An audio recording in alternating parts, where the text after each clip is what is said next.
النصر يضع شعار العالمية على قمصانه. أنا اللي عارف اللي يحط الشعار يكون فايز بالبطولة، مو شايف فيها بس. عشان لا نظلمهم خلينا نسأل واحد من المشجعين ليش حاطين الشعار العالمية أبلة عطية؟ ها؟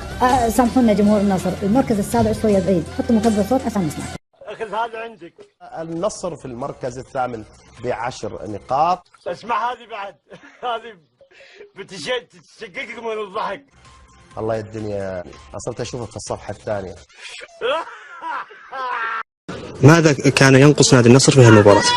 هو مو بس الهجوم يسجل، يعني حتى دور كلنا مهاجمين، نبدأ من بداية الدفاع.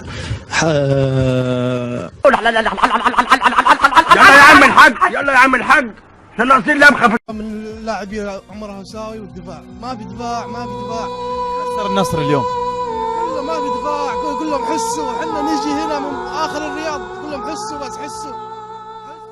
كيف شفت المباراة؟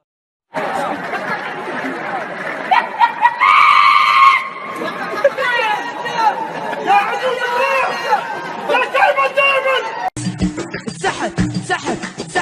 سحب فوق يمين يسار يمين يسار فوق واسبح والختام عندك. والله أعزائي المشاهدين، كان هذا الحفل وهذا الكرنفال مع الفنان اللاعب عمر الغامدي جحفلي. السلام.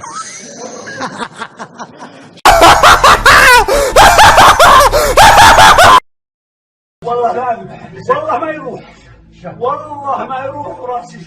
كلت من يا ابن الحلال اقطع واخس بس.